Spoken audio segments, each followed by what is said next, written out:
Last on Everdark. While preparing for Damon to bring Heath back to life, Christian and the others had entered the catacombs beneath House Ravenscroft. That is when Christian hears the voice of a long-dead vampire named Aurora. Damon recognizes this as a very rare gift called Speaker to the Dead. This will allow Christian to hear the voices of the dead and speak back to them. But it isn't just Aurora who reached out to Christian, but his stalker, David, too. Not even death now can keep David away. Everdark, Episode 40. Together. I should go check on Christian, Julian said to Arceus. Are you certain that Damon does not want you with him? The vampire confessor asked back. They were still in the deepest chamber of the catacombs. Damon and Elena were seated cross-legged on the floor by the farthest sarcophagus. They were facing one another, eyes closed, knees touching, and their hands were linked together. Julian swore he heard a humming sound surrounding the two of them. It raised the hair on his arms and the back of his neck. Damon had explained that he was homing in on Heath's spirit with Elena's help. He doesn't need me here. Julian's arms crossed over his chest. He immediately thrust them down when he realized how needy that likely made him sound and seem. He was perfectly fine, not being Damon's main focus. He had to get used to it. Arceus chuckled, reading him correctly as he said, You're always needed, Julian. The tales of King Damon tell us quite clearly that he went to sleep out of grief. Grief? Julian's heart twisted. He wanted a fledgling more than anything, but none could survive his blood. You know this. Now that he has you, I think there is little else he wants than to be constantly with you. Arceus answered. He's said something like that himself. Julian's cheeks burned, and he couldn't help but glance over at Damon. The Vampire King looked as perfect as the marble carvings created by Aurora around them. Just staring at him had Julian falling into almost a peaceful trance. But then the memory of Christian's distress would bubble up within him, and he would feel jittery and needed to move. The 6 sacrifices were not here yet, so nothing could be done. And just the thought that there were 6 people being brought here who were going to die had Julian's emotions skittering all over the place. Arceus seemed to read that in his eyes, too. You took the news very well that 6 people's lives would have to end to bring Heath back. I cannot imagine that you have very good feelings towards him. I also imagine the thought of death is not something that pleases you. The vampire confessor guessed. Tonight, we ran into some bad guys. Really bad guys. Damon could have killed them. I think he would have normally, but I asked him not to. We made sure that they wouldn't hurt anyone else again, and that they were punished for what they had done. Julian assured him. He did not want Arceus to think that they had let 3 wrongdoers escape justice. I guess it just seems that maybe mortal lives aren't really seen the same way by vampires. They are not. You're right that though we try to keep in mind that without humanity there are no vampires, sometimes we fail to remember we were once them. Arceus answered evenly. Julian's shoulders tensed again. He rubbed the back of his neck, trying to ease the tension from his muscles. It did not work, but he did say, Yeah. I guess I've got to trust that Sophia will choose people who simply can't be turned away from their courses in life. The ability to see the future is a heavy gift. Arceus crossed his arms behind his back at the wrist. To meet someone and know what their future is terrible, I imagine. To know that they will find love or lose it, that they will suffer or cause suffering, and perhaps see how you could change that one way or another. I do not think I would wish to know those things or have those choices. But you can read their minds. You know when people are lying to you. You know what they're really thinking and feeling, no matter what they actually say or show on the outside. I imagine that's a pretty heavy gift, too. Julian pointed out. Arceus chuckled. If only you believed what people were telling you is the truth. No, it is only heavy if you expect people to be perfectly truthful. I never have. I'm actually comforted when I see all the warts and boils beneath the surface.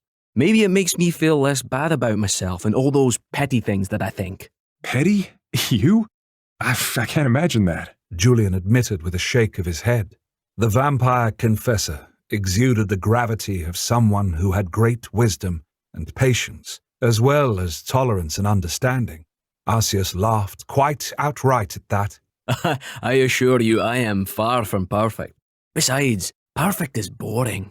Are you okay with what's going to happen here tonight? Julian asked, his concerns suddenly flooding forward. He wanted to ask Damon this, but he already knew the answer he would give. Yes, I am. Why would I not be? He could feel Damon's mind against his, but he would not disturb the Vampire King. His own fears and concerns were small in the grand scheme of things. He knew that. Making things right with House Ravenscroft was incredibly important. Logically, he understood that if it took 6 lives, 6 evil lives to solidify their alliance, then so be it. He might not be used to making such calculations, but Damon was the king, and it seemed that stopping the Order was hugely important. I was a warrior in my first life. I killed countless people, many of whom probably did not deserve it. Many of whom were probably far more deserving of life than I was. With families, with friends, with responsibilities. But I took their lives all the same because they were on the other side from me. Arceus said. His silver-eyed gaze was introspective. His tone was mild. Julian was suddenly overwhelmed with the thought that this man had seen centuries of life and came from a time he probably couldn't really imagine.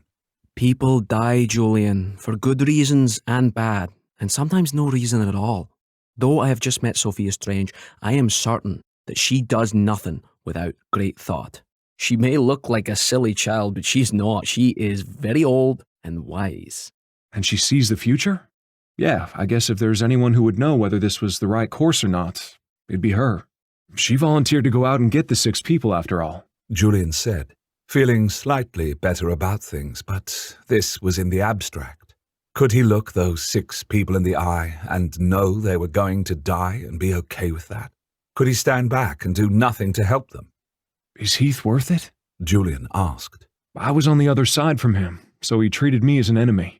Now we'll be on the same side. His resurrection will bring House Ravenscroft totally under Damon's domain. In the end, whether Heath is worth it as a person is irrelevant. He is worth it as a symbol. Arceus answered. This reflected what Julian had been thinking himself. But still, he would have felt better if Arceus had at least added, Yeah, he's a great guy. You'll love him. I'm really worried about Christian and this gift. Speaker to the dead?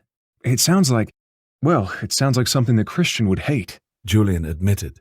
I really have to see how he is. I think that Julian's voice faded off into nothingness. There was a commotion coming from near the stairs leading down to the catacombs. He moved so that he could see through the 2 doorways.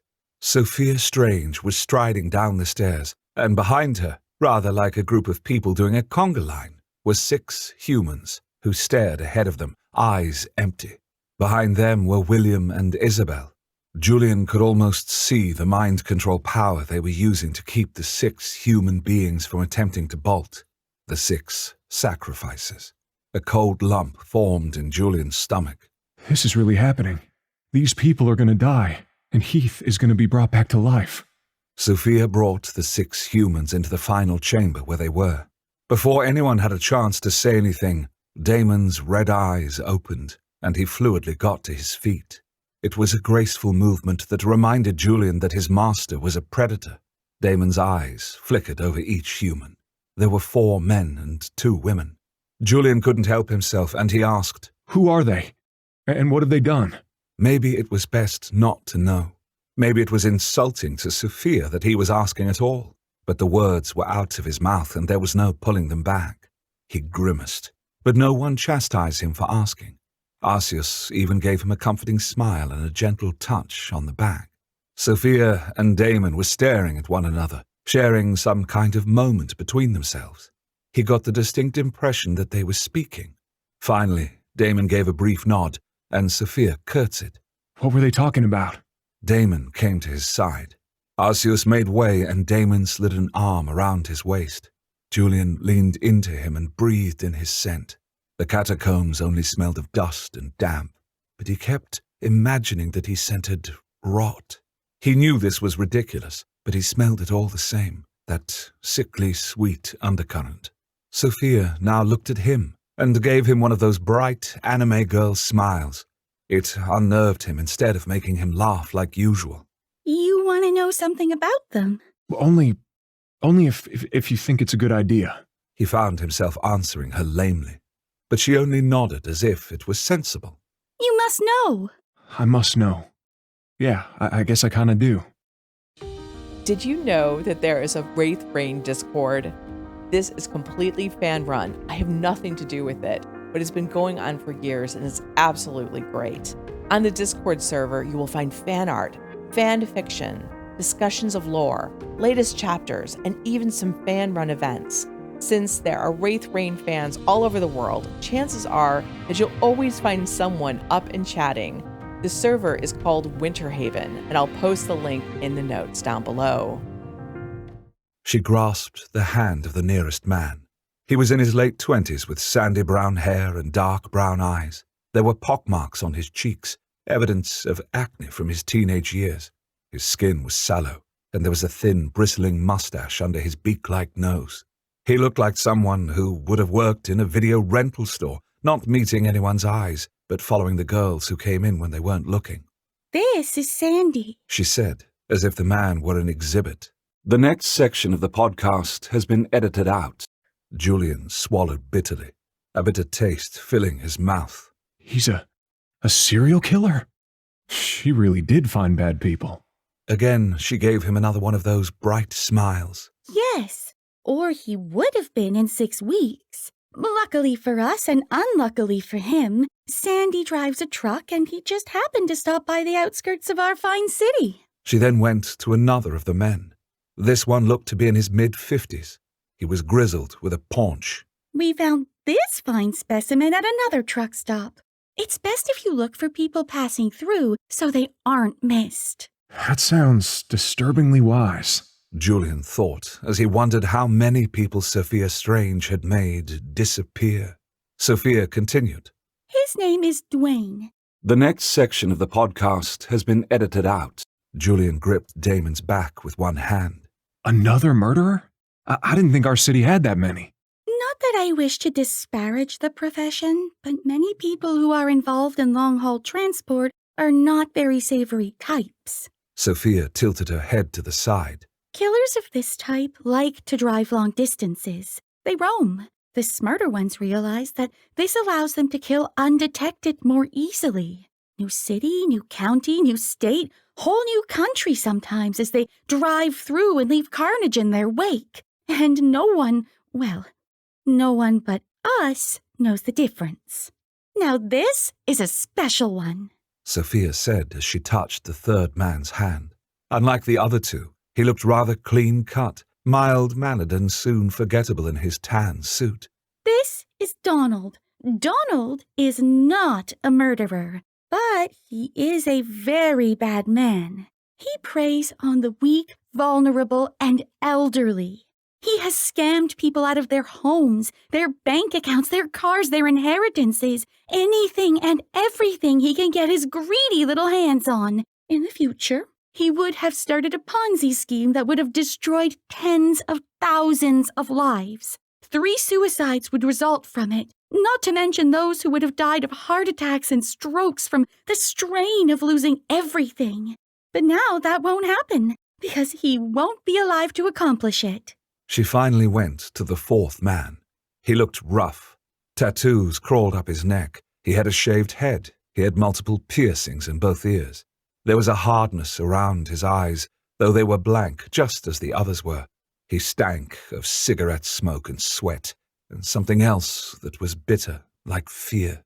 This is Marco. Sophia said with a brief touch to his leather-clad front. He is a drug dealer. Now, normally it would pose some difficulties for us to go after someone so high up in the criminal underworld as Marco. However, like many men in his profession, he has many enemies that are moving against him right now. They will blame his death on each other. In his lifetime, he has been responsible for over 5,000 deaths. How? Julian whispered. There are, of course, the direct deaths he's caused with guns and knives or ordering his people to kill others. Some of those include having his enemies' heads cut off and then their bodies buried in the desert. She said with ease. You might have read about some of them in the newspaper, but really, it's the drugs he deals. The ones he brings in are highly contaminated. More people die from his drugs than become addicted to them. So he just kills his customers? Julian asked. Oh, he doesn't consider them customers. He considers them insects. There are always more of them, so what does he care if a few hundred or thousand perish? Sophia shrugged. She went over to the first woman. She had dark hair and eyes, bow-shaped red lips, hourglass figure. She was beautiful in a sleek sort of way. What has she done? Julian asked. His mouth felt very dry now. He knew that people like this existed in the world, plenty of them, but to have 6 in the same room as him was almost suffocating. This is Mary. She runs an old people's home. She convinces countless people to entrust their elderly and frail relatives to her care. She is beautiful, kind, and sympathetic. Everyone who has spoken to her leaves with a feeling of happiness and security. They have picked the right place for their parents or their siblings or their elderly aunts and uncles. Sophia said sweetly, yet her words inspired dread in Julian.